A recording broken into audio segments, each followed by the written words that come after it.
Hi friends, நான் உங்கள் சரண்யா. இப்போ ஒரு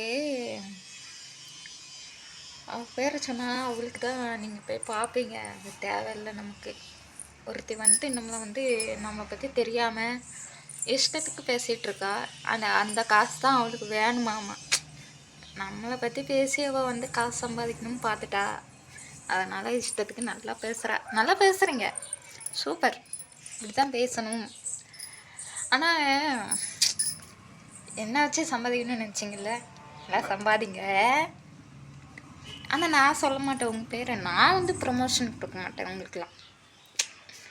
யாருக்கு சுருக்குன்னு குத்துதோ, யார் ஃபஸ்ட்டாக கமெண்ட் பண்ணுறாங்களோ அவங்க தான் அவங்க. நான் சொல்ல மாட்டேன்.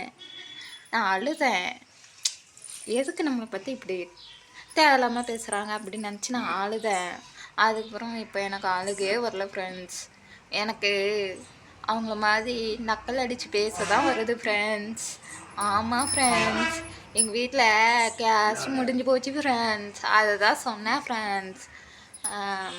நான் அதான் சொன்னேன் ஃப்ரெண்ட்ஸ். அவங்க பொய்ன்னு சொல்கிறாங்க ஃப்ரெண்ட்ஸ். நான் சமைக்கவே எனக்கு தெரியலையாம்மா. அவங்க சமையலில் கிங்காமா. அதனால் அவங்க எங்கள் வீட்டில் சமைச்சு கொடுக்க போகிறாங்களாம்.